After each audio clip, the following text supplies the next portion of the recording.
Bueno, esta es la primera vez que estoy acá de aquí, entonces, para los que me conocen se pueden imaginar que estoy un poco nervioso, ¿verdad? Entonces, espero que tengan un poquito de misericordia y si digo algo, alguna tontería, me corrigen. Bueno, bien, como les decía, lo que vamos a hacer es compartir una prédica de Charles Spurgeon, que básicamente yo se las voy a leer, pero antes de empezar con eso voy a hacer una introducción. Como es una lectura, no me gustaría que fuera, y creo que no sería como, bueno, una cosa importante, los que sientan a bien quitarse las mascarillas durante la prédica, lo pueden hacer, ¿verdad? Mientras estén ahí en sus burbujas, y una vez que termine la prédica, ya cuando estamos conversando las dos personas, volvemos a poner la mascarilla. Como es una lectura, yo creo que sería bastante provechoso que podamos comentar, y ya que somos hoy un grupo pequeñito, ¿verdad? Yo creo que podríamos hacer preguntas, interrumpir y hacer comentarios durante la lectura, para que no sea simplemente yo leyendo durante media hora, ¿verdad? Entonces yo creo que podemos hacerlo más provechoso si hacemos comentarios. Entonces los invito a comentar, ¿verdad? Y hacer preguntas también. Ok, entonces, para empezar vamos a buscar el capítulo 6 del Evangelio de Juan, Juan capítulo 6, y es ahí donde vamos a empezar con la introducción del contexto de la prédica de Charles Spurgeon. Para mostrarles ese contexto, vamos a describir un poco lo que estaba sucediendo antes de la afirmación que Jesús hizo, que Charles Spurgeon tomó como base para hacer este sermón. ¿Okay? Entonces ahí en el capítulo 6 de Juan ustedes van a encontrar una historia de un milagro que hizo Jesús, que fue la multiplicación de los panes y los peces. No sé si lo tienen ahí todos en Juan capítulo 6, ¿verdad? Entonces, este milagro que hizo Jesús, que fue cuando alimentó a más de 5,000 personas, ¿verdad? Con los panes y los peces, la multiplicación que hizo, es lo que vamos a tomar como base para el contexto de la predicación de hoy.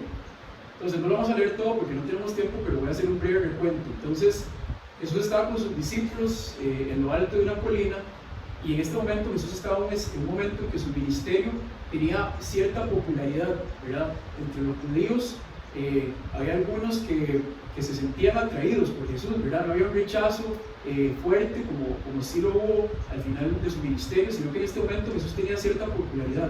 Y entonces había una multitud que lo seguía.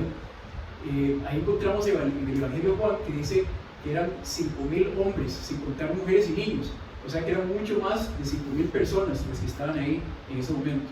Jesús estaba con sus discípulos y esta multitud lo estaba siguiendo, y como les decía, ellos estaban expectantes, ¿verdad? Ellos estaban sorprendidos de quién era ese Jesús que estaba predicando, que estaba haciendo milagros, que estaba diciendo que era el Hijo de Dios, y ellos estaban a la expectativa y querían saber qué era lo que estaba pasando, ¿verdad? Toda la multitud lo seguía. Si nos plantamos en ese momento de la historia, que es hace 2000 años, ¿verdad? Podemos imaginarnos que eran personas que tenían que caminar a todo lado, ¿verdad? Y no era tan fácil para comprar comida, no era tan fácil ir al súper, ¿verdad? Era todo un proceso. Entonces, imagínense estas personas hambrientas. Estaba Jesús con sus discípulos, había más de 5,000 personas ahí reunidas esperando a ver qué es lo que Jesús les iba a decir. Y Jesús empieza a hablar con sus discípulos, ¿verdad? Y les pregunta si hay algo ahí que ellos tengan para comer, para darle de comer a estas personas. Uno de los discípulos dice que hay un muchacho que tiene 5 panes y 2 pescados, ¿verdad? Entonces pueden ustedes imaginarse que eso no alcanza para alimentar ni siquiera al 1% de los que estaban ahí reunidos. Jesús toma esa comida que estaba ahí, la bendice, empieza a repartirla, y los panes y los peces se multiplican, ¿verdad? Y tanto así que todas las personas comen y todos comen y comen hasta quedar saciados, y es tanto así el milagro que Jesús hace multiplicando los alimentos que todas las personas quedan llenas, y aún así sobra suficiente para llenar canastas, ¿verdad? Si ustedes han leído esa historia, probablemente se sienten, la tienen más fresquita la memoria. Yo lo que estoy haciendo es parafraseándola para que quede más clara en el contexto de lo que vamos a hablar. Una vez que estaban todos saciados, entonces imagínense estas personas emocionadas del milagro que acaban de ver, ¿verdad? Están expectantes, están sorprendidos de lo que acaba de suceder, y leemos en el Evangelio de Juan que querían tomar a Jesús y declararlo rey, pero no declararlo rey como el rey que nosotros entendemos, ¿verdad? En el contexto espiritual, sino declararlo como un rey político, ¿verdad? Como un dirigente, como un líder cultural en ese momento, ¿verdad? Jesús, entendiendo lo que había en sus corazones, se va de ahí, se retira. Los discípulos cruzan al otro lado del lago. Jesús luego llega con ellos, se encuentran, Y la multitud lo sigue, ¿verdad? La multitud, como les decía, en ese momento había cierta popularidad en el ministerio de Jesús y la gente andaba atrás de él, ¿verdad? La multitud lo seguía. Cuando la multitud llega al otro lugar donde está Jesús, vamos a leer ahí Juan 6, 26, capítulo 6, versículo 26. Jesús entendiendo lo que había en el corazón, bueno, no estoy leyendo la Biblia, Jesús entendiendo lo que había en el corazón de ellos, ¿verdad? Dios, ¿verdad? Hecho hombre, omnisciente, podía saber lo que estaba en el corazón de ellos. Él se dio cuenta de que lo buscaban no porque habían entendido las verdades espirituales de lo que él hablaba, sino que lo buscaban porque querían saciarse, porque les había dado comida, ¿verdad? Así de fácil. Le dicen si voy muy rápido, ¿verdad? Bien, ok. Entonces en Juan 6:26 Jesús le respondió: en verdad les digo que me buscan, no porque hayan visto señales, sino porque han comido de los panes y se han saciado. Trabajen no por el alimento que perece, en el versículo 27, sino por el alimento que permanece para vida eterna, el cual el Hijo del Hombre les dará, porque a Él es a quien el Padre Dios ha marcado con su sello. Pero entonces Jesús, entendiendo que ellos lo estaban buscando para saciar una necesidad física, les dice que no trabajen por el alimento que perece, sino por el alimento que permanece para vida eterna. Y ahí tenemos una conversación, ¿verdad? Ahí se sigue desarrollando ese evento de Jesús con sus discípulos, ¿verdad? Con esta multitud con la que él estaba hablando. Y ahora vamos a saltar a Juan 6:48, y eso sí lo vamos a leer todo, del capítulo 6, el versículo 48 y hasta el 58. Este es Jesús hablando de la multitud, ¿okay? Jesús dice: yo soy el pan de la vida. Los padres de ustedes comieron el maná en el desierto y murieron. Haciendo referencia a lo que encontramos en el libro de Éxodo, ¿verdad? Cuando Dios hizo caer el maná del cielo para alimentar a los israelitas mientras estaban en el desierto, ¿verdad? Este es el pan que desciende del cielo, para que el que coma de él no muera. Yo soy el pan vivo que descendió del cielo. Si alguien come de este pan, vivirá para siempre. Y el pan que yo también daré por la vida del mundo es mi carne. Los judíos, por tanto, discutían entre sí diciendo: ¿cómo puede este darnos a comer su carne? Entonces Jesús les dijo: en verdad les digo, que si no comen la carne del Hijo del Hombre y beben su sangre, no tienen vida en ustedes. El que come mi carne y bebe mi sangre tiene vida eterna, y yo lo resucitaré en el día final. Porque mi carne es verdadera comida, y mi sangre es verdadera bebida. El que come mi carne y bebe mi sangre permanece en mí y yo en él. Como el Padre que vive me envió y yo vivo por el Padre, asimismo el que me come, él también vivirá por mí. Este es el pan que descendió del cielo, no como el que los padres de ustedes comieron y murieron. El que come este pan vivirá para siempre. Okay. Esa declaración que hace Jesús en ese pedacito del capítulo 6 de Juan es súper fuerte, ¿verdad? Es de cierta forma radical, ¿verdad? Es incluso chocante. Nosotros, personas que somos del siglo XXI, si tomáramos esto literalmente hablando, ¿verdad? Únicamente sin entender contexto y sin tener un fundamento espiritual, y lo tomamos únicamente como algo literal, pues vendría a ser algo muy sorprendente, porque básicamente nos estaría hablando como un asunto como de canibalismo, ¿verdad? No sé qué piensan ustedes, ¿verdad? La manera en la que Jesús lo describe.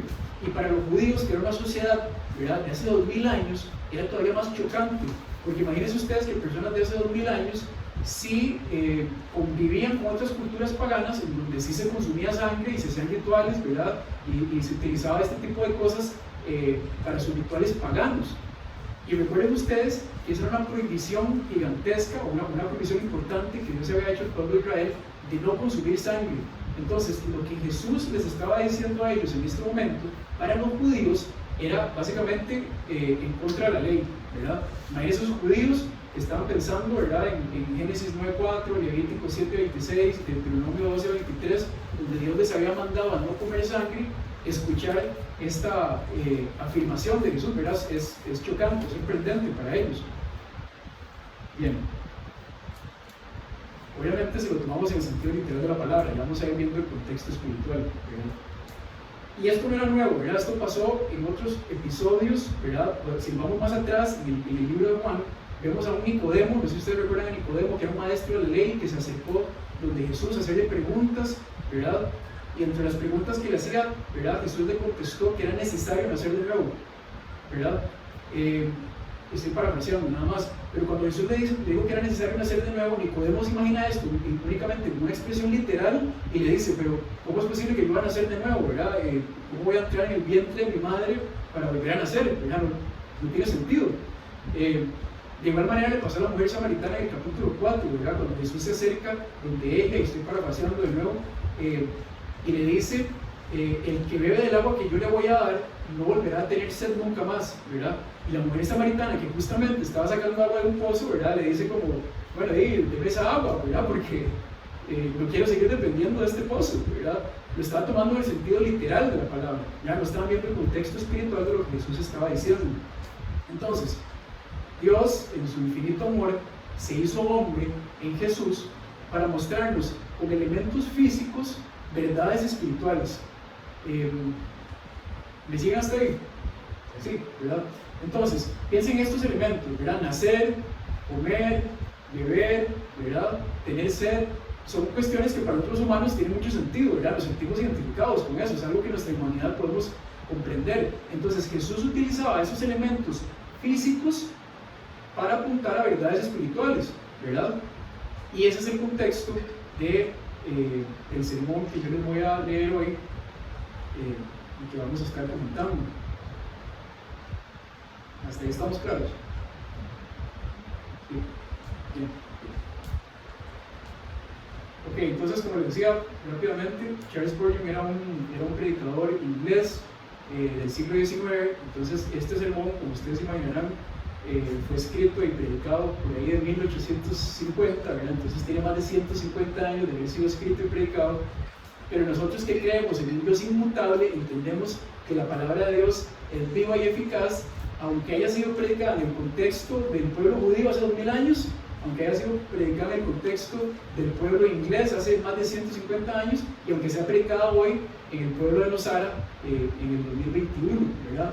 Por más antiguo, ¿verdad?, que sea esto, el hecho de que esté fundamentado en la palabra de Dios hace que tenga vigencia siempre, ¿verdad? Y eso es lo que vamos a ver.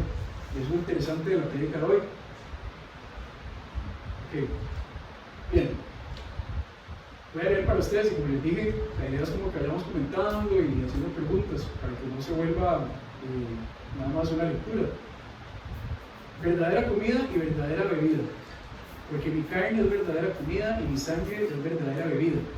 Eso es Juan 6:55, que recién lo leímos. La multitud había seguido a Jesús motivada por los panes y los peces. Él los reprende con delicadeza por haber sido guiados por un apetito tan carnal y haber sido impulsados a seguirlo por un motivo tan burdo. Luego les dice que hay una comida espiritual que es mucho mejor y una vida espiritual mucho más rica que esos alimentos que nutren el cuerpo y satisfacen los gustos animales. Después de lo cual, hablando espiritualmente de sí mismo, dice: mi carne es verdadera comida, comida real que sustenta al alma, y mi sangre es verdadera bebida, bebida real, la mejor, la vida más verdadera, de naturaleza tal que fortifica el espíritu para la inmortalidad. Ustedes podrían preguntar de entrada, ¿por qué nuestro Señor habla de su carne y de su sangre como elementos separados? Traté de explicarles eso hace algún tiempo cuando nos reunimos en torno a esta mesa. En la cena del Señor debe haber pan y vino, pero pan separado del vino, así como nuestro Señor habla de su carne como algo separado de su sangre. Y esto debía indicar que Él es sumamente precioso para nosotros, como un Salvador que muere. La sangre separada de la carne indica muerte. Es importante. Es en la muerte de Jesús a la que el creyente vuelve primeramente su mirada, y es al considerar a Cristo que vive y reina y que fue inmolado una vez que recibimos nuestro más rico consuelo. De modo que cuando nuestro Señor nos dice, mi carne es verdadera comida y mi sangre es verdadera bebida, no se trata de una multiplicación innecesaria de palabras o de una vana repetición de la misma idea. Con esa expresión se denota a sí mismo como el Cristo que muere. Tomando esas palabras como están, vamos a ver 2 puntos. ¿Okay? ¿Hasta ahí alguien? ¿Alguna pregunta? El primer punto dice: la carne de Cristo es verdadera comida, comida espiritual. La semejanza es enfática, es verdadera comida. Es semejante a la comida porque la comida o el alimento sustenta el cuerpo. El cuerpo no podría conservar ordinariamente su vigor a no ser por un milagro, excepto por el uso de alimentos. Sin pan desfallecemos, decaemos, enfermamos y morimos. De igual manera, el alma sin Jesús, suponiendo que esté viva, pronto se enferma, decae y sufre hambre y quebranto. Creyente, a pesar de toda tu fortaleza, estarías sin energías en este momento si Jesús no fuera tu sostén presente. Toda tu experiencia pasada no serviría de nada si no tuvieras ahora un Cristo presente en quien depositar tus esperanzas. Solo sería asunto de tiempo antes de que te hundieras en la corrupción de una abierta apostasía. Apostasía quiere decir la negación o la renuncia a la fe, ¿verdad? Como un hombre encerrado en un calabozo y privado de comida que arrastra por unos cuantos días una existencia sumamente dolorosa y que al final expira y se convierte en carroña, así habrá de suceder contigo. A menos que Jesucristo sea tu comida diaria, regresarás a los elementos carnales del mundo y te volverás corrompido y depravado como otros lo son. Cristo es el único sustento verdadero del alma vivificada. Pero observen que por mucho que coma un hombre, la comida no siempre puede sustentarlo. Antes bien, algunas veces está débil y tendido en su lecho de languidez. Languidez es como decaimiento, ¿verdad? Usa palabrillas de 1850, entonces ahí vamos. No solo no puede sustentarlo, sino que en breve es llevado a su tumba. Pero si sus almas aprenden a alimentarse de Jesús, disfrutarán de la bendita inmunidad prometida a los habitantes de Sion. Sion era una sección de Israel, ¿verdad? De la ciudad de Israel, y en este caso se referencia a la Nueva Jerusalén, ¿verdad? Que vemos en Apocalipsis. No dirán, estoy enfermo, no morirán nunca, se alimentarán de ese pan inmortal del que comen los ángeles, serán transportados a los asientos de los inmortales en lo alto para morar para siempre con el Cristo de quien se han alimentado, viniendo primero a Él para apaciguar su hambre y creyendo a Él continuamente para el sustento de su vida. La comida no solo proporciona sustento, sino que ayuda al crecimiento. El niño no puede desarrollarse para convertirse en un hombre si se le niega su alimento diario. Habrá de morir ciertamente en la infancia o en la niñez si está desprovisto del nutrimiento indispensable para el desarrollo de su estructura corporal. Ahora bien, hermanos y hermanas, muchos de nosotros somos bebés en la gracia. Hemos sido llevados a los pies de Jesús y así pertenecemos a aquellos que constituyen su reino. Pero necesitamos crecer hasta llegar a una edad adulta espiritual. No nos contentamos con poca fe, ni con una débil esperanza, ni con una chispa de amor. Queremos alcanzar la perfección en las cosas espirituales. Quiero decir, queremos ser hombres perfectamente desarrollados, fuertes en la plenitud de la energía espiritual, y esto solo puede lograrse por Cristo. Solo puede desarrollarte conforme crezcas en el conocimiento de Él y en la sujeción a la influencia de su Espíritu. Así como el alimento hace crecer nuestros cuerpos, así Cristo es el alimento de nuestras almas. Él es verdadera comida, pero nos hace crecer de manera divina. Si un hombre se alimenta de la comida disponible, no llegará a la absoluta perfección, pero si se alimenta de Jesús, llegará a esa perfección. Refiriéndonos, ¿verdad?, a la esperanza que tenemos nosotros de resultar con el Señor en un cuerpo libre de pecado. Por medio de la gracia de Dios en Cristo Jesús, hemos de llegar a la plenitud de la estatura de hombres en Cristo. Allá arriba todos son hombres en Cristo, todos son perfectos, sin mancha, delante del trono. Y esto es debido a que se han alimentado de esta sagrada comida que los hace crecer hasta llegar a ser la imagen perfecta de aquel de quien se han alimentado. La comida no solo sustenta y provoca el crecimiento, sino que compensa el desgaste diario del cuerpo. Algunas personas olvidan que cada ejercicio del cuerpo lo desgasta de la misma manera que la máquina consume su combustible y se desgasta. Así como hasta una máquina de hierro necesita ser reparada, así también este cuerpo necesita reparación, y la comida con la que nos alimentamos está destinada a compensar el desgaste diario al que todos nuestros huesos, músculos y nervios están sujetos. Amados, Jesucristo en ese sentido es comida. Confortará mi alma. Él compensa el desgaste de la tentación, el deterioro de los cuidados, la inquietud de los problemas, el humo y la agitación de las múltiples ansiedades y todo lo que desgasta al hombre. Mi alma renueva una vez más su fortaleza como el águila cuando sorbe del torrente que emana del pie de la cruz. Ven que Spurgeon usaba algunas figuras un poco como poéticas, ¿verdad? Oh creyente, Pronto degenerarás. Este mundo de pecado pronto te conducirá a rebelarte y a perder todo lo bueno que tienes, a menos que vayas continuamente a Cristo y te alimentes de Él. Pero si te alimentas de Él, el mundo no te dañará, las tentaciones no te herirán, tus tribulaciones no te abrumarán, pues encontrarás que su carne es verdadera comida. La mejor comida que el cuerpo del hombre puede recibir. No siempre puede repararlo para el desgaste.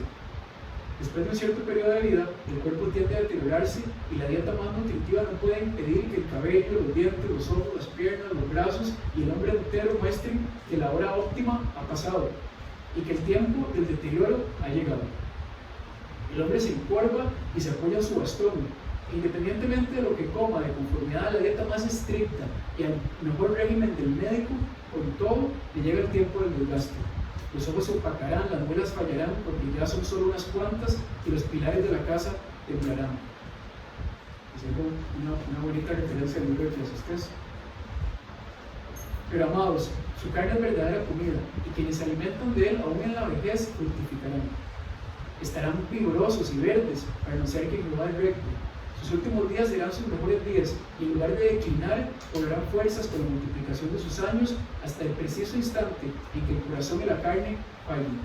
Y entonces será cuando la fortaleza de sus almas y su eterna porción les serán reveladas más plenamente. Además, la comida es un gran supresor del dolor y la enfermedad. Sin comida o sin alimento de algún tipo, la constitución interna del hombre se llena de tormento y angustia. Amargos son los asedios del hambre. Tal vez ningún dolor, con la excepción de la sed, sea más severo que el hambre cuando el hombre ha estado expuesto por largo tiempo a ello. Sin duda la carencia es la raíz de multitud de enfermedades del pobre. Una dieta generosa es con frecuencia más benéfica para el enfermo que las mejores prescripciones médicas. Vamos hasta ahí. Bien. Eso es bueno. Lo mismo ocurre ciertamente con los creyentes en Cristo. Su carne es verdadera comida en este sentido. Los dolores de la convicción y los remordimientos de una conciencia culpable son anulados cuando el hombre tiene a Cristo. Si un hombre está espiritualmente enfermo de mundanalidad, de dudas, de altivez, de envidia y de cualquier cosa que sea una enfermedad común del Hijo de Dios, basta con tener un abundante festín de la carne de Jesús y la enfermedad se disipará. Cristo infunde tal vigor en el sistema espiritual de su propio pueblo cuando se alimentan de él, que echa fuera enfermedades a semejanza de los hombres fuertes que las eliminan por la pura fortaleza de su constitución. Bienaventurado y feliz es el hombre que come esta carne, pues es verdadera comida en ese sentido. Además, nosotros utilizamos constantemente la comida para el desarrollo de la fuerza. Un hombre mal alimentado no puede levantar los pesos que puede levantar otro hombre que goza de una dieta más rica en su mesa, ¿verdad? Claramente. La escasez de comida conlleva a la ausencia de fuerzas. Ahora bien, Cristo Jesús es el único alimento que puede fortalecer a su pueblo para el servicio. Aliméntense de él, y entonces correrán y no se cansarán, caminarán y no se fatigarán. Busquemos Isaías 40:31.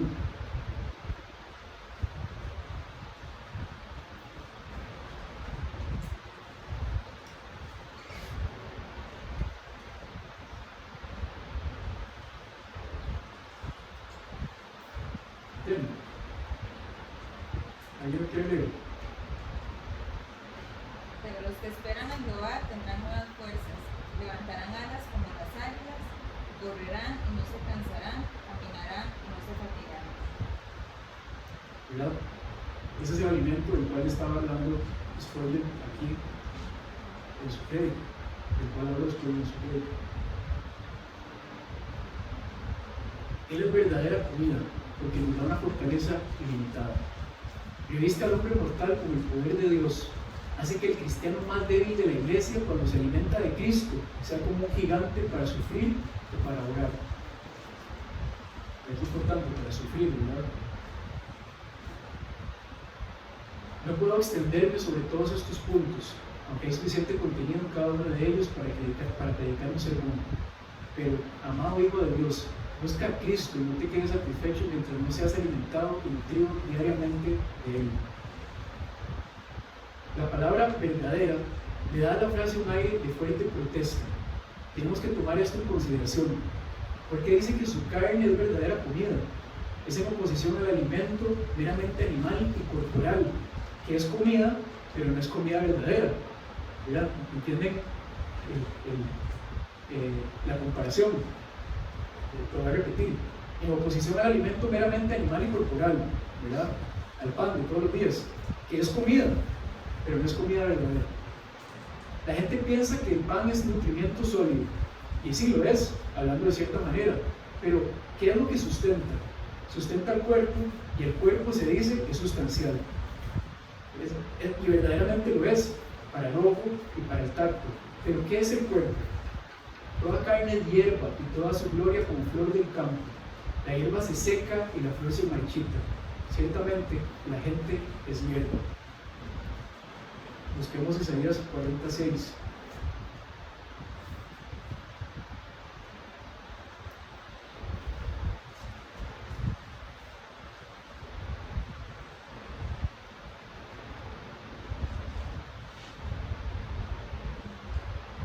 ¿Alguien quiere leer?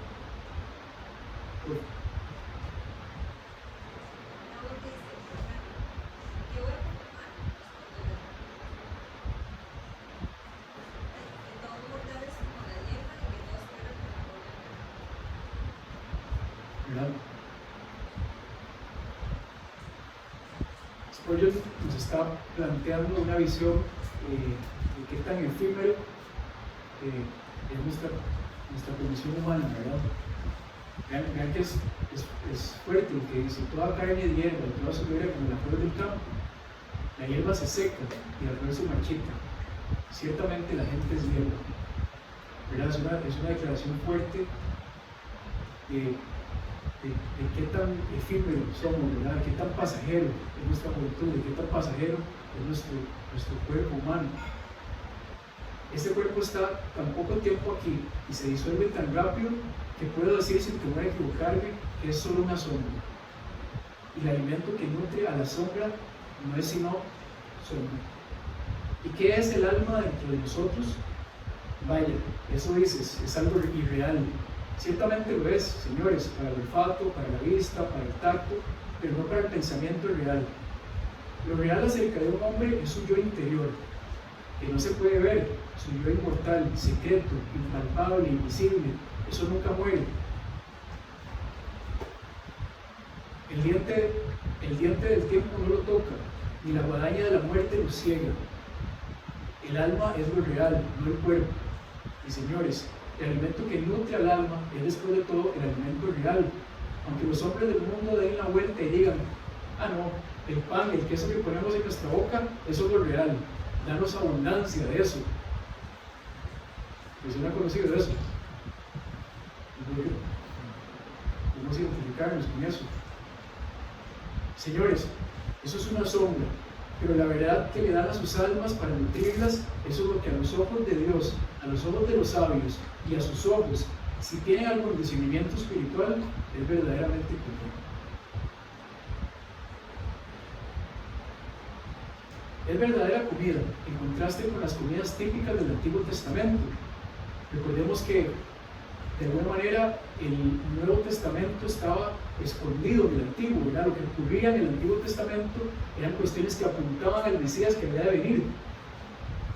Entonces, lo que dice Spurgeon es verdadera comida en contraste con las comidas típicas del Antiguo Testamento. Existía la cena pascual, la cual ciertamente era una fiesta gloriosa, cuando por ella el pueblo salía de Egipto, gozándose. Cuando el Señor lo liberó de la esclavitud, al pueblo de Israel lo liberó de la esclavitud en Egipto. Sí, pero solo fue una liberación de una esclavitud temporal común. Pero quienes comen el cordero pascual son liberados de la servidumbre de la muerte y del infierno, pues su carne es verdadera comida. En el desierto comieron el maná, sí, pero cada día parecía hablarles acerca de su propio carácter insustancial, o sea, temporal, ¿verdad? Que hoy está y mañana no está. Partiendo del hecho de que si lo guardaban hasta la mañana siguiente, criaba gusanos y hería. ¿Verdad? No sé si todos recuerdan, estamos revisados con el libro de Éxodo, ¿verdad? Cuando el Señor hacía caer maná del cielo para alimentar al pueblo de Israel.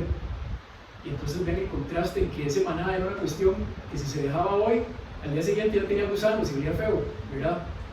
Así de temporal es el alimento físico que encontramos aquí, en contraste con el alimento verdadero. Pero nuestro Señor Jesucristo es alimento que no se corrompe nunca. Aliméntense de Él, atesórenlo en sus corazones y no encontrarán allí ninguna corrupción, ni tampoco morirán. En el antiguo tabernáculo y en el templo estaban los panes de la proposición, los cuales eran comida para los sacerdotes. Pero el pan de la proposición no era más que un tipo, y para el sacerdote, sin importar cuán devotamente pudiera recibirlo, el pan de la proposición en sí mismo no era un alimento para el suyo real, sino solamente para su estructura corporal. ¿Verdad? Está notando el contraste entre la importancia, ¿verdad? Recordemos nuevamente lo que Jesús decía, ¿verdad? Lo que recién leímos en Juan 26. Trabajen no por alimento que perece, ¿verdad? No trabajen por ese maná que hoy cae del cielo y mañana se pone malo, ¿verdad? Y no tenemos nada que hacer por eso, no. Sino por alimento que permanece para vida eterna, el cual el Hijo del Hombre les dará. Seguimos. Y pudiera decir lo mismo del pan que tenemos puesto aquí, sobre la mesa esta noche. ¿Verdad? Quizás era un sermón que se estaba haciendo antes de una cena, no sabemos. No hay nada en él, es un mero emblema y un signo. Pero la carne de Cristo es verdadera comida. Cuando he visto este texto colocado algunas veces sobre la mesa comúnmente, usado para lo que llaman el sacramento, haciendo referencia a la Santa Cena, ¿verdad? He temblado por temor a que la gente sea conducida al aflictivo y antinatural error de la transubstanciación. Esa palabrilla, más adelante, si podemos conversar acerca de lo que quiere decir, ¿verdad? Pero básicamente es que algunas personas entendían que durante la Santa Cena el pedacito de pan era, tomaba el cuerpo de Cristo, era como si uno estuviera comiendo el cuerpo de Cristo físicamente, ¿verdad? Vamos después a hablar de eso. Cuando nuestro Señor dijo, mi carne es verdadera comida, Él no podía referirse al pan que estaba sobre la mesa, porque es pan, ¿verdad? Pues la cena del Señor no había sido discutida. En ese texto particular, de cualquier manera, no puede haber ninguna alusión de ningún tipo de lo que algunos llaman la misa y otros el sacramento, porque estas cosas no fueron expuestas por nuestro Señor, sino hasta unas pocas horas antes de su muerte. Y Él hablaba en aquel momento, meses antes de aquel tiempo. Este pasaje en Juan 6 fue mucho antes de que el Señor instituyera el sacramento de la Santa Cena, antes de ser llevado a la cruz. Meses antes. Amados, el pan es pan y nada más que pan. Y en la medida en que se les señala, como un poste de señales, la carne real de Cristo, en esa medida, está bien. Si se tuvieran allí, solo puedo decir al respecto que el pan es comida, pero la carne de Cristo es verdadera comida. De nuevo, ¿verdad? Cuando nuestro Señor dice mi carne es verdadera comida, claramente la distingue de cualquier otro tipo de comida para el alma. Hay muchos tipos de comida para el alma. Algunos hombres alimentan sus almas de sus propias obras, ¿verdad? ¿Les suena conocido eso? ¿Cuántas veces hemos querido alimentarnos de nuestras propias obras? Dicen, hemos orado, hemos ayunado, hemos dado a los pobres, hemos sido rectos, hemos sido justos, y su alma se alimenta de eso. Es puro viento, ¿verdad? Lo que dice es puro viento. Pero si confiaran en Cristo, eso sería verdadera comida. Algunos se alimentan de ceremonias, han sido bautizados, confirmados y no sé qué otras cosas más. Excelentes exquisiteces son estas, pero todo eso es puro viento. La recepción de Cristo en el alma y la confianza en Cristo para la salvación, esa es la verdadera comida. Algunos han crecido con falsas doctrinas o con doctrinas verdaderas pero exageradas, y estas los llevan a un desarrollo muy sutil de arrogancia y de intolerancia que no constituyen ningún alimento sólido para la mente humana. Pero amados, cuando un hombre puede decir, mi esperanza está únicamente en el crucificado, lo miro a Él cada día, mis meditaciones están en Él, mucha de mi lectura es acerca de Él, todas mis oraciones son enviadas al cielo a través de Él, mis alabanzas son para Él, Él es el gran gozo de mi alma, el consuelo, la fortaleza y la ayuda. Entonces recibe verdadera comida. Será un hombre fuerte que vencerá su pecado, será un hombre santo, un hombre feliz, un hombre celestial, y dentro de poco será llevado a morar donde Jesús está, de quien se ha alimentado. Espero haber expuesto esto claramente. Pensar en Jesús, confiar en Jesús, eso es comer. Lo repito, pensar en Jesús, confiar en Jesús, eso es comer. Y Jesús mismo es el alimento. Quienes confían en Él y descansan en Él obtienen el mejor alimento del alma. Reciben la verdadera comida.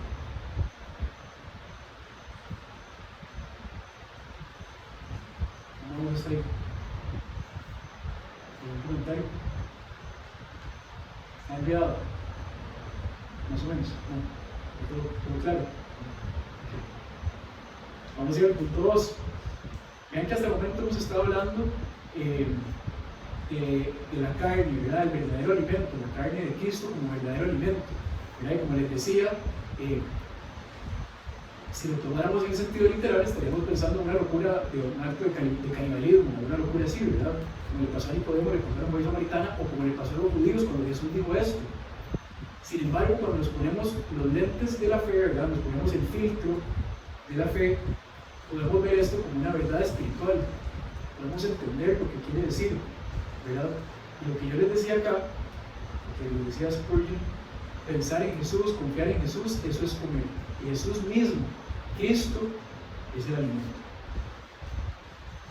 Ok, hasta el momento hemos hablado sobre el alimento y ahora vamos a hablar un poco de la bebida, ¿verdad? Recuerden que Jesús dijo, mi carne es verdadera comida, mi sangre es verdadera bebida.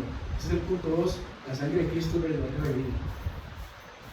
Como la vida sustenta al cuerpo, así lo sustenta la sangre de Jesús, es decir, los méritos de su sacrificio expiatorio, es decir, los méritos de su sacrificio expiatorio, perdón. El cuerpo no puede ser robustecido sin algún líquido, el sistema lo necesita. El alma no puede ser sustentada sin considerar y descansar en el sufrimiento vicario de Jesús, que Jesús murió en mi lugar y sufrió por mi pecado. Eso debe estimular mi esperanza, mi consuelo y mi gozo. En una palabra, mi alma entera, tal como la bebida vigoriza el sistema físico. La bebida refresca el cuerpo. La bebida refresca el cuerpo. El viajero está desfallecido. Es un día cálido, ardiente. Cuán diferente se mira al hombre cuando lava su rostro en ese fresco riachuelo y cuando absorbe un trago dulce y refrescante. Y así la sangre de Jesús refresca al hombre que en ella confía. Si yo confío en que Jesús fue castigado por mí y me queda claro que Jesús murió por mí, ¿cómo parece que mi alma recibe una nueva vida? ¿Cómo revive? Aunque estuviera muerto, quien creyera en esto vivirá.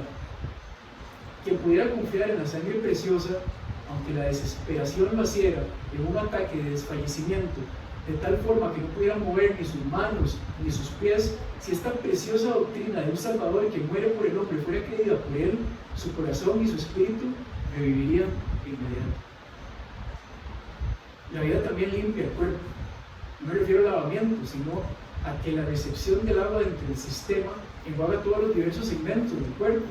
Y sin duda el líquido siempre ejerce sobre el cuerpo humano una saludable influencia, a menos que sea tomada de la manera que sea inmoderadamente. Es en gran medida convertida en un fluido vital del sistema.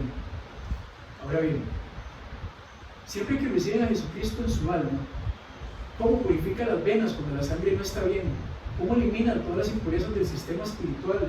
Y entre más llegues a descansar en un Cristo que derrama su sangre, más seguro estás de ser liberado de tus pecados. Me refiero a tus pecados reinantes, a tus pecados asediantes, que solo pueden ser vencidos por la sangre del Cordero. La sangre de Cristo es la verdadera vida. La vida también alegra al hombre. ¿Cuántos corazones desfallecientes han sido animados cuando se les ha ofrecido un trago refrescante? El desfallecido ha abierto sus ojos y ha sonreído. Y oh, cómo los pensamientos de un Cristo agonizante reviven el alma desfallecida y hacen cantar al espíritu, que una vez estaba listo a gemir y clamar: estoy olvidado, he sido abandonado, estoy perdido. Noten la palabra verdadera, que regresa de nuevo: mi sangre es verdadera bebida. En oposición a toda la vida carnal, pues como dije acerca del alimento, que solo es una sombra, que sustenta a una sombra, ¿verdad? ¿Entienden esa comparación? Lo mismo sucede con la bebida. es solo una sombra que sustenta a otra sombra. La sangre de Cristo sustenta al Espíritu, por tanto, es verdadera bebida. Son superiores a todas las bebidas típicas. Existía el agua que emanaba de la roca cuando era golpeada, ¿verdad? ¿Se acuerdan de ese episodio en el Antiguo Testamento? ¿Verdad? Existían las diversas bebidas que acompañaban a las ofrendas, pero Jesús es la plenitud de la cual todas estas cosas no eran sino solo tipos. Cristo dice: mi sangre es verdadera bebida, como si por completo ignorara todas las otras bebidas del alma. No hay otra cosa que tomar. Algunos hombres beben hasta quedar empapados del placer terrenal. Ojo. Otros beben hasta quedar inflamados con su propia justicia. El diablo tiene sus copas y sabe cómo llenarlas hasta el borde y hacerlas relucir y fascinar al ojo. Pero aunque las almas de los hombres den sorbo de esas pociones hasta llegar a las heces, nunca quedarán satisfechos. Y en el mundo venidero su miseria será mayor si tuviera alguna satisfacción aquí. Pero si tu alma puede ir a la sangre preciosa de Cristo y descansar allí, y si te puedes regocijar porque Jesús murió por ti, puedes beber, pero nunca quedarás ebrio. Puedes beber, pero nunca conocerás la saciedad. Puedes beber y tendrás una satisfacción que nada puede destruir, que ni el tiempo ni el hábito pueden volver insípida tu paladar, y de que la eternidad no será más que una bendita prolongación. La vida eterna en Cristo Jesús. Bebe, alma sedienta, bebe de la fuente de la sangre del Salvador, y nunca más tendrá sed, como le dijo Jesús a la mujer samaritana en Juan capítulo 4, sino que clamarás: tengo suficiente, he encontrado en la sangre expiatoria de Jesús todo lo que mi alma necesita. Bien, hablamos del alimento y hablamos de la bebida, carne y la sangre de Cristo. Ahora, si juntamos esas dos cosas, pareciera que el texto lo que nos da a entender es el último punto de la conclusión del sermón de Spurgeon. Nuestro Señor Jesucristo es comida y bebida a la vez. ¿Hasta ahí alguien tiene algún comentario? No. Entonces quisiera que notaran la ecuación de Jesucristo para las necesidades del hombre. El hombre necesita comida y bebida. Jesús es todo lo que el hombre necesita. Tú necesitas perdón, lo tienes en Cristo. Necesitas vida, necesitamos vida eterna, la tienes en Cristo. Necesitas paz, consuelo, felicidad, todo lo tienes en Cristo. Ninguna llave se ajusta tan bien a una cerradura como Cristo al pecador. Tú estás vacío, estamos vacíos, Cristo está lleno. No puedes tener una necesidad que Él no pueda suplir. Nunca hubo ni habrá un alma que esté más allá del alcance del poder de Jesús. Oh, cuán apropiado Salvador es para mí. Puedo decir eso. Pues si Jesucristo hubiera sido enviado a este mundo únicamente por mí, no habría podido adecuarse mejor a mí de lo que lo hace. Y si hubiera sido enviado únicamente por ti, pobre y eterno pecador, no habría podido adecuarse a ti mejor de lo que lo hará. Vaya, cuando pienso en Jesús, Él pareciera ser todo mío, y estoy seguro de que no puede permitirme prescindir de una porción de Él. Lo necesito completamente, y Él llena exactamente mi alma hasta el borde. Y tú descubrirás que así es Él para ti. Él será tu alimento y tu bebida, y si lo tienes a Él, dirás: es una porción de un hijo, todo lo que yo pudiera desear, en ti se encuentra ricamente. No hay para mis ojos luz tan amada, ni amistad que sea ni la mitad de dulce. Entonces, si Jesucristo es comida y bebida a la vez, ¿qué plenitud hay en Él, verdad? ¿Cierto? No es únicamente una cosa y no es únicamente la otra, sino que es ambas. Un hombre que tuviera abundante comida moriría, sin importar que comiera lo que quisiera. Si no tuviera nada que beber, un hombre que tuviera abundancia de bebida moriría, si no tuviera nada sólido que comer. Jesús no nos da una parte de la salvación, nos la da toda. En Jesucristo encontrarán todo lo que necesitan entre el infierno y el cielo. A lo largo de todo el camino, desde las puertas del Gehenna, Gehenna era un basurero en la ciudad de Jerusalén que se asocia con el infierno. Después podemos, si alguien tiene una duda, podemos profundizar más en eso. Hasta las puertas de perla del paraíso, ¿verdad? nuestra esperanza que describe Apocalipsis en la Nueva Jerusalén, a donde vamos a ir a estar con Cristo en un cuerpo resucitado. Él suplió la necesidad de cada peregrino. Su pueblo está constituido por millones de millones y con todo, cada uno recibe de él lo que necesita. Pues agradó al Padre que en él habitase toda la plenitud. Observen estas palabras con detenimiento. Toda plenitud. Plenitud es una gran palabra, pero toda plenitud es una palabra mayor y toda plenitud habita en él. Esto es, permanece siempre en él. Siempre es plenitud y siempre permanece siendo toda plenitud. No como trabalengua, ¿verdad? Esa es la mayor de todas las palabras. Él es tanto comida como bebida. Él es todo lo que necesitamos. Consideren también que si Cristo es comida y bebida a la vez, ¿cuánta necesidad tenemos de Él? Porque no hay necesidad mayor en el mundo, supongo, que la necesidad de alimento, de comida y bebida. Cuando oyes el grito de fuego en la calle te sobresaltas, pero los que han oído el grito de pan en un disturbio, cuando hay escasez de pan, comentan que el grito de fuego no se compara con el del hambre. No hay algo tan penetrante, tan terrible, tan determinado, tan feroz, tan semejante al aullido de las bestias salvajes en los hombres y en las mujeres que claman por pan, que resulta ser el sonido más espantoso. Y agua, ¿qué palabra debió ser esa para un número de pobres desventurados que estaban encerrados en el hoyo negro de Calcuta, que gritaban a través de aquellas ventanitas a los guardias que estaban afuera pidiéndoles algo de beber, y que extendían sus manos y les suplicaban que los apuntaran con sus carabinas y les dispararan, antes de dejarlos morir allí, una muerte lenta de sofocación y de sed? Cuando introducían un poco de agua donde estaban ellos, cómo peleaban y luchaban por ella, pues si alguien pudiera conseguir alguna gota de agua o chupar un pañuelo que hubiera sido sumergido en el agua y así aguantar un poco más. Spurgeon describe ahí un evento histórico que sucedió en la India.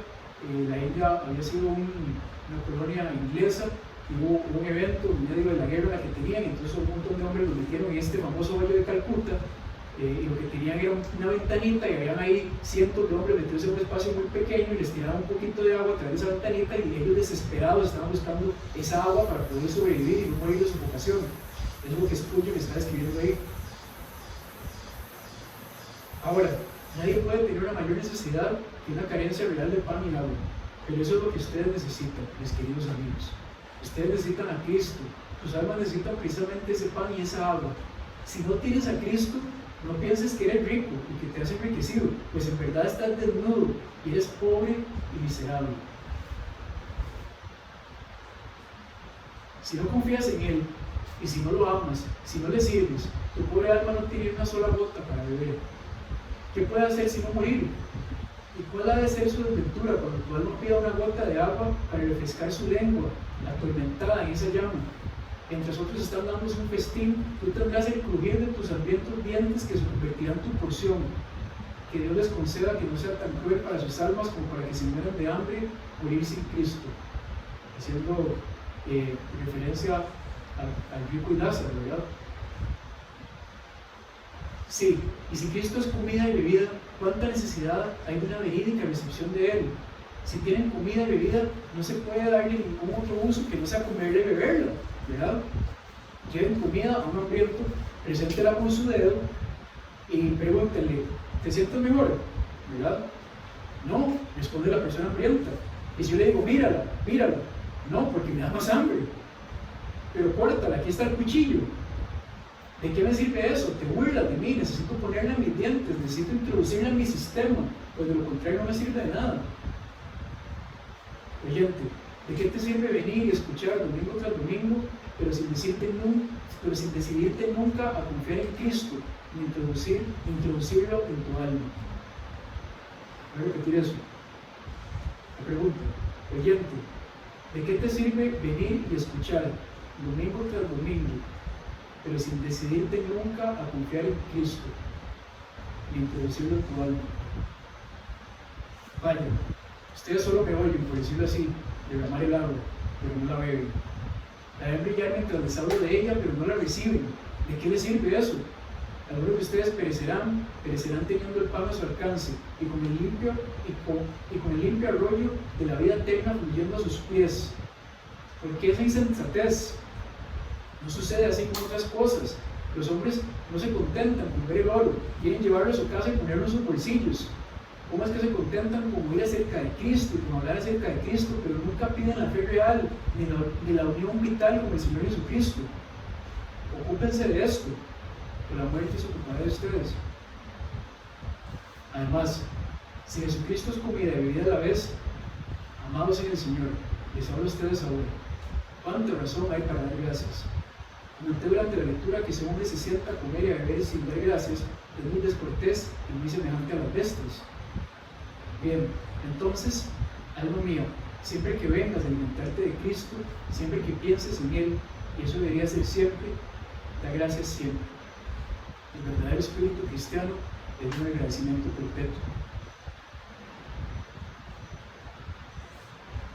Me gusta comentar acerca de un querido amigo que está presente ahora, que cuando comenzaron las nieblas de noviembre, un domingo por la mañana me dijo: yo le digo a toda mi familia que esté más alegre que nunca ahora que ha llegado el clima sombrío, haciendo referencia al invierno en Londres, ¿verdad? No nos imaginamos, bueno, yo nunca he estado ahí, no me imagino cómo puede ser, pero para desechar todas estas cosas que nos rodean, manteniendo una alegría interior. Escucho contando esa anécdota. Ahora, tú te estás alimentando siempre de Cristo, y entonces cada vez que te alimentes deberías dar gracias. Por tanto, como siempre te estás alimentando de Cristo, regocijados en el Señor siempre. Otra vez digo regocijados. En la antigua iglesia solían llamar a esta cena, como nosotros lo hacemos a veces ahora, la Eucaristía, la acción de gracias. Bien, la vida cristiana debe ser una constante Eucaristía, y como siempre se alimenta de Jesús, siempre debe hacerlo con este tributo de alabanza. Gracias a Dios por su don inefable. Nos vamos acercando al final. Pon atención. Y si Jesucristo es comida y bebida, entonces aquí tienen una razón por la que ustedes, que son cristianos, deberían ser muy diligentes para hablar de él a otros, para repartirlo. Si tuviéramos esta casa llena de pan esta noche y hubiera una hambruna en todo Londres, en el barrio del este de la ciudad, en el barrio del oeste, en el norte de la ciudad, en el sur, y los hombres cayeran muertos en las calles y se estuvieran amontonando allá afuera, en Elephant, en Castle, y dice algunos lugares de Inglaterra, sé lo que diría si el pan me perteneciera a mí. ¿Verdad? Imaginémonos esa escena. Si hubiera una hambruna, ¿verdad? Y yo soy el que tiene el pan, ¿verdad? Si hay personas hambrientas allá afuera y yo soy el que tiene el pan en mi casa, sé lo que diría si el pan me perteneciera a mí. Hermanos y hermanas, vengan y ayúdenme a sacar el pan por las ventanas, que entren por todas las puertas, que se apretuguen en cada ventana y que reciban algo de comer. Y si estuvieran sedientos y tuviéramos las llaves del agua colocadas aquí y no hubiera disponibilidad de agua en ninguna otra parte, estoy seguro de que no hay ningún niñito aquí que no estaría contento de sumar su latita y repartir un trago de agua entre la gente sedienta. Bien, entonces ustedes, que cuentan con pocas habilidades y que aman a Cristo, háblenles de Él a los otros. Él es comida y bebida para los hambrientos y los sedientos. Si fuera meramente un lujo, yo no insistiría, pero como es una verdadera necesidad para los moribundos hijos de los hombres, háblenles acerca de Él. Y si lo despreciaran, bien, entonces ustedes habrían hecho su parte. Pero si perecen sin que ustedes les hablen de Cristo, su sangre de ellos estará a vuestra puerta.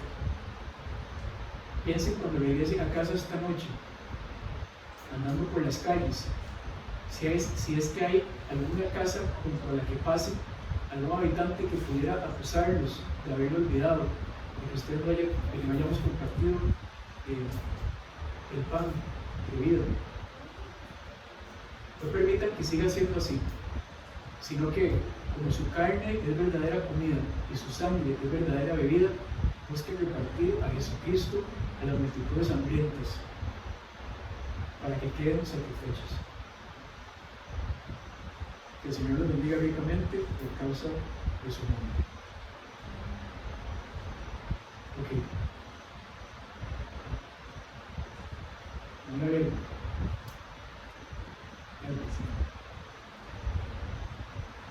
Comentarios.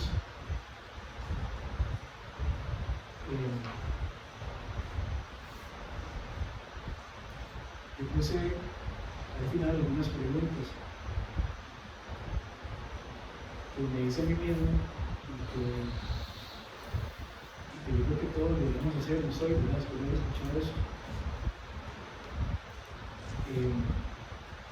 Una que me hizo mucho eco en mi cabeza, ¿verdad? Es si verdaderamente existe en mí un sentido de urgencia por correr hacia Cristo.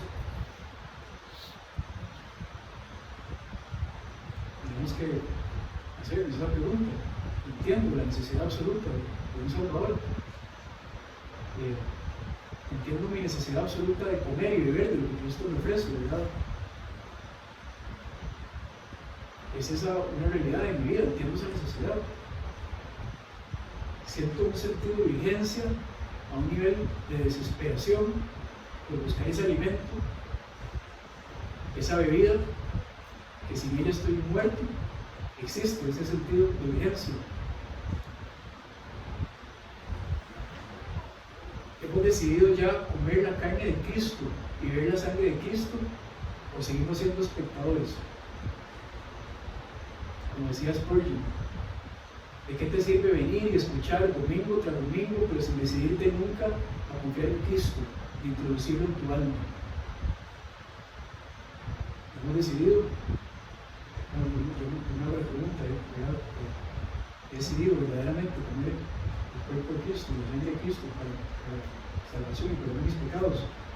Es una pregunta que debemos hacernos todos los días.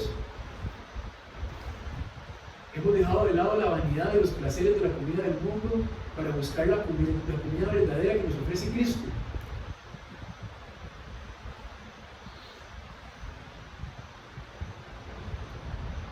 Hemos dejado de lado la vanidad y los placeres del mundo para buscar la comida verdadera que nos ofrece el Señor.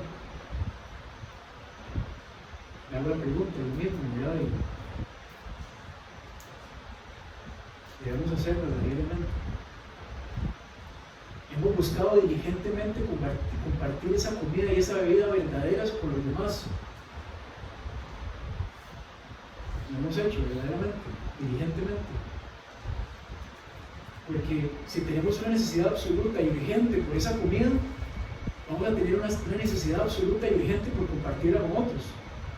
No para guardarla para nosotros, ni para compartirla únicamente aquí, los domingos.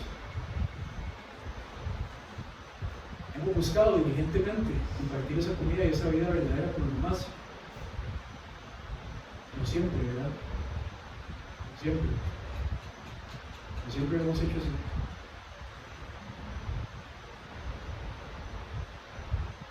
Vamos a buscar Gálatas 2, capítulo 2, 20, la carta de Gálatas, capítulo 2, versículo 20.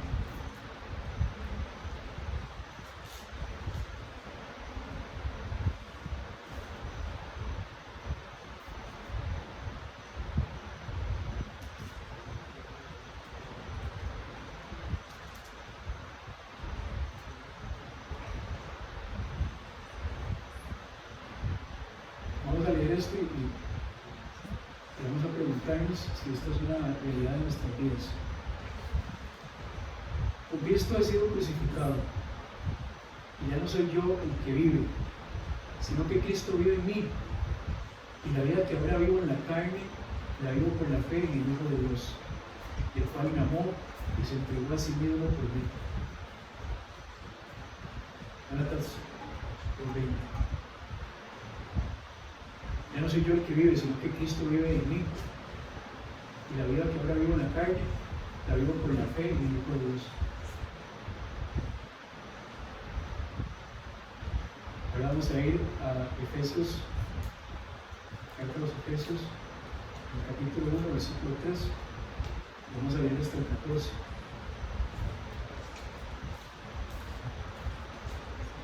Esta sermón que hizo Spurgeon hablaba de estas verdades que encontramos en las cartas de Pablo,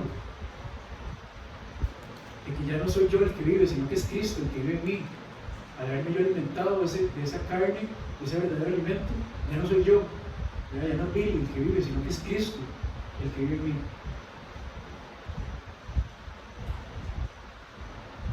En Efesios 1, versículo 3 leemos: bendito sea el Dios y Padre de nuestro Señor Jesucristo, que nos ha bendecido con toda bendición espiritual en los lugares celestiales en Cristo. Vean a Cristo siempre, ¿verdad?, como la figura central de todo lo que hemos hablado hoy. ¿Verdad?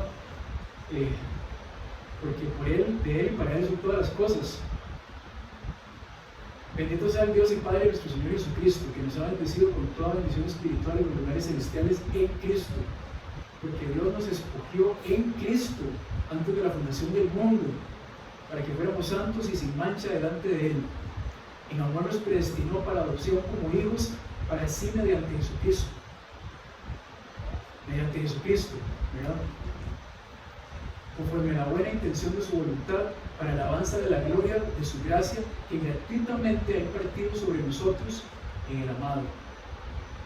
¿Quién es el amado? En ese contexto. Muy bien, nada. Que nada me estoy escuchando toda la semana.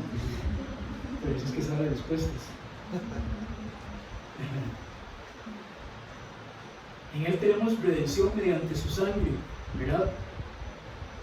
La bebida verdadera que nos habló Spurgeon hace más de 200 años, 150 años, estaba Spurgeon en Londres predicando esta locura.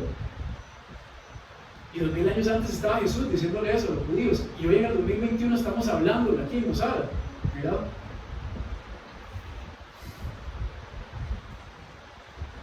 En Él tenemos redención mediante su sangre, el perdón de nuestros pecados y las riquezas de su gracia que ha hecho abundar para con nosotros. En toda sabiduría y discernimiento nos dio a conocer el misterio de su voluntad, según la buena intención que se propuso en Cristo. Buena intención que se propuso en Cristo, con miras a una buena administración en el cumplimiento de los tiempos, es decir, de reunir todas las cosas en Cristo, tanto las que están en los cielos como las que están en la tierra. También en Él hemos obtenido herencia, habiendo sido predestinados según el propósito de aquel que obra todas las cosas conforme al consejo de su voluntad, a fin de que nosotros, que fuimos los primeros en esperar en Cristo, seamos para alabanza de su gloria. En Él también ustedes, después de escuchar el mensaje de la verdad, el evangelio de su salvación, y habiendo creído, fueron sellados en Él con el Espíritu Santo de la promesa, que nos ha dado como garantía de nuestra herencia, con miras a la redención de la posesión adquirida de Dios para la alabanza de su gloria.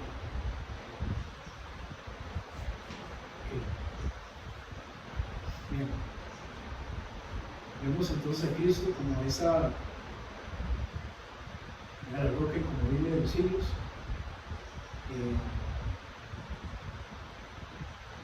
Andrés Camacho nos predicaba acerca de la supremacía de Cristo sobre la creación y sobre todo.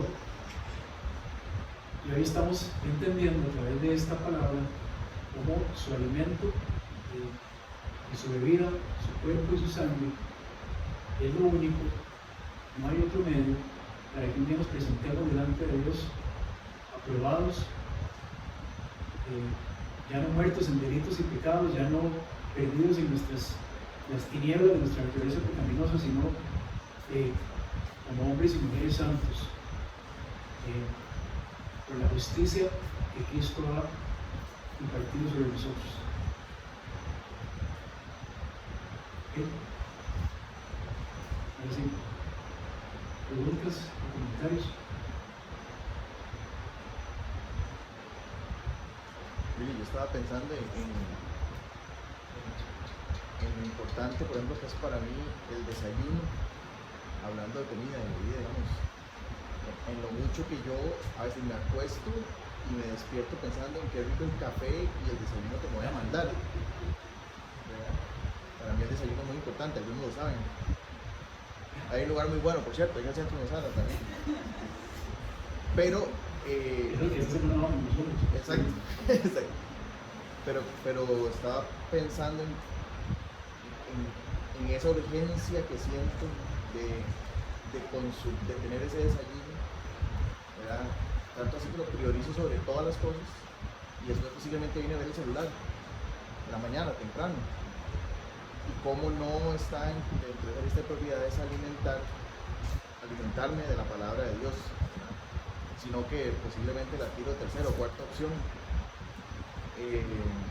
Incluso si fuera que uno desayuna y el celular está prendido con un audio, con una prédica o con una lectura, pero no, ¿verdad? Está con alguna actualización, con alguna noticia. Entonces, estaba pensando cómo nos invita, ¿verdad? Por lo que leíste, a priorizar ese alimento espiritual. Para cada uno será diferente, pero para mí, ¿verdad? Casi que ese desayuno espiritual antes del desayuno físico, ¿verdad? Alimento diario, ¿verdad? Diario, prioridad, ¿verdad? Sí. Hay un pastor de un Piper que seguro muchos acá han escuchado hablar, que dice justamente eso. De hecho dice, como que si no, estoy acordando de lo que dice, pero que si no tienes tiempo para leer la Biblia en la mañana, entonces quite desayunar, porque es más importante leer la Biblia en la mañana y orar que desayunar, ¿verdad? Y cuando nos comparamos con esa verdad, nos damos cuenta que estamos lejos, ¿verdad? Eso, yo sin desayunar, no se puede. Me hace así con huevos buenísimos en la mañana, entonces no le vamos a invitar a seguridad de la mañana. No sin antes haber tenido el alimento espiritual, ¿verdad? Sí.